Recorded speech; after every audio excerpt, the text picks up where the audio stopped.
Continuamos con la segunda parte de la arquitectura clásica griega. En la antigua Grecia hubo tres estilos de construcción de edificios: dórico, jónico y corintio.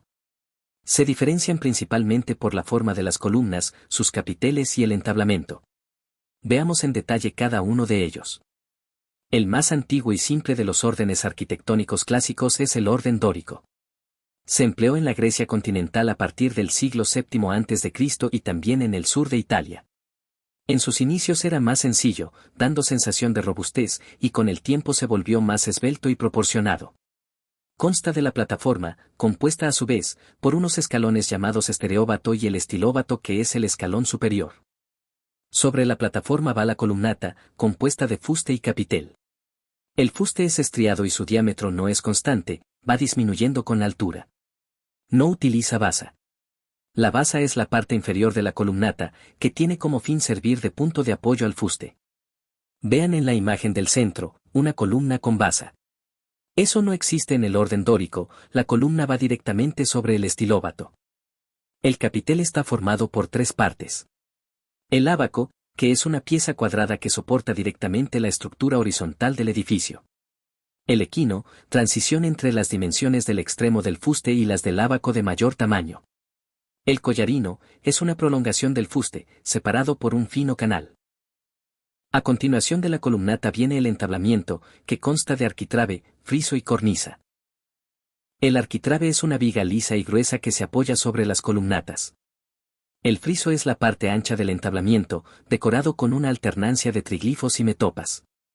El triglifo es un ornamento arquitectónico en relieve con forma rectangular, más alto que ancho, con tres bandas verticales separadas por dos canales. La metopa es un panel o pieza rectangular de piedra, mármol o terracota decorada, ubicada entre dos triglifos. Y finalmente la cornisa, que remata el orden y protege el friso de la lluvia. Las metopas del Partenón de Atenas son un conjunto de 92 placas cuadradas esculpidas en mármol pentélico. Aquí vemos dos de las metopas del friso del Partenón, preservadas en el Museo Británico. La metopa 28 es un centauro que se encabrita por encima de un hombre que está tendido en el suelo. En el brazo izquierdo lleva una piel de animal, quizás una pantera, que debió de utilizar para protegerse.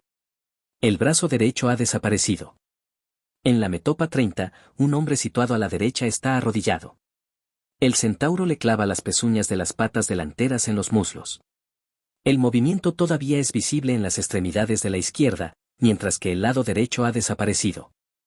Continuando con los componentes del orden dórico, finalizamos con la cubierta, la cual consta del frontón, la estructura de forma triangular con la cual se remataba la fachada, adornada con estatuas. La cima, donde se apoyaban las tejas que cubrían el techo. Y las gárgolas, pieza artística ornamental que sobresale de la estructura. Puede tener diversas formas que hacen alusión a bestias o figuras humanas. Tienen la función de desagüe. Por ejemplo, esa gárgola cabeza del león del Partenón. Un ejemplo del orden dórico lo tenemos en el Partenón.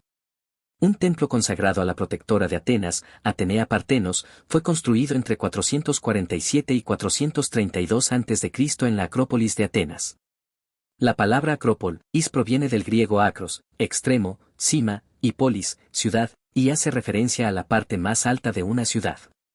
La Acrópolis de Atenas puede considerarse la más representativa de las acrópolis griegas.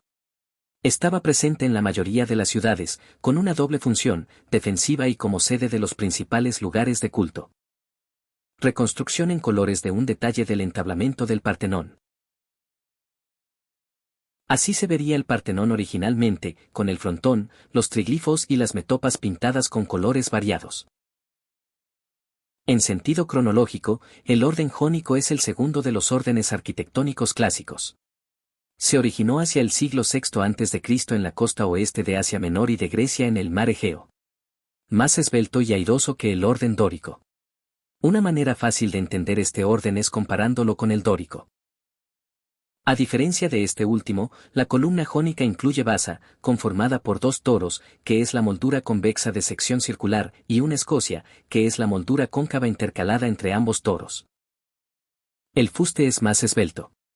Lleva también estrías al igual que el estilo dórico, pero son más numerosas, 24 aproximadamente, más profundas y separadas entre sí por un filete. El capitel es también más rico, se caracteriza por dos volutas laterales, la clave para la identificación del orden jónico. El entablamento pierde la severidad del estilo dórico y se subdivide en tres planos con ligero saledizo. El friso es un adorno corrido, de figuras humanas o de arabescos florales labrados. Un ejemplo del estilo jónico es el templo de Atenea Nike, uno de los edificios que conforman el conjunto arqueológico de la Acrópolis de Atenas. Conmemora la victoria sobre los persas en la batalla de Salamina. La construcción de este templo se inició en el año 427 a.C. y su culminación definitiva fue en 410 a.C. La planta, de muy pequeñas dimensiones, 4 por 6 metros, es propia de un templo anfipróstilo.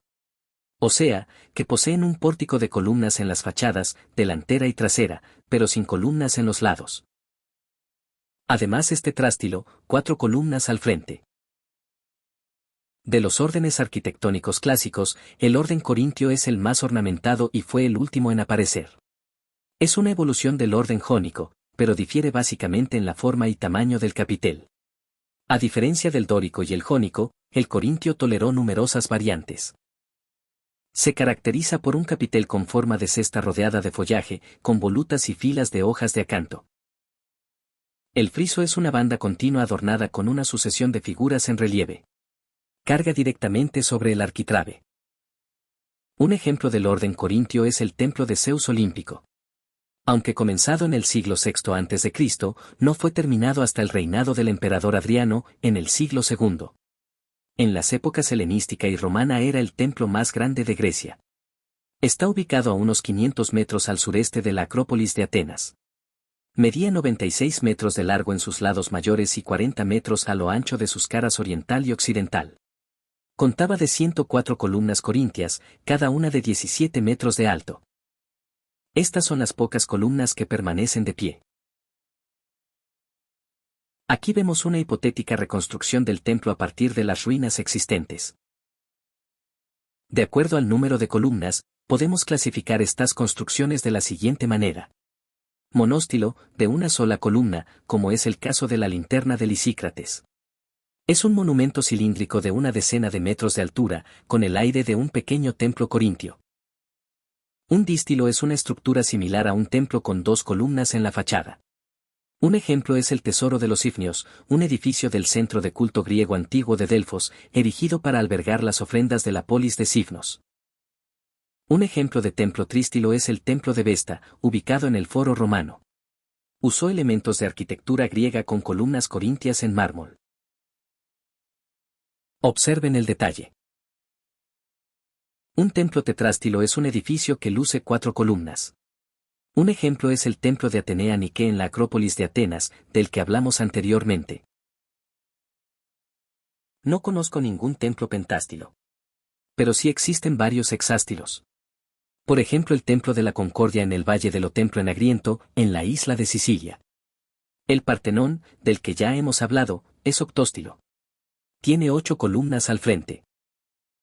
Un ejemplo de eneástilo, 9 columnas, es el templo de Hera, Paestún. Y por último tenemos los templos de 10 columnas, o decástilos, como es el caso del templo de Apolo en Didim.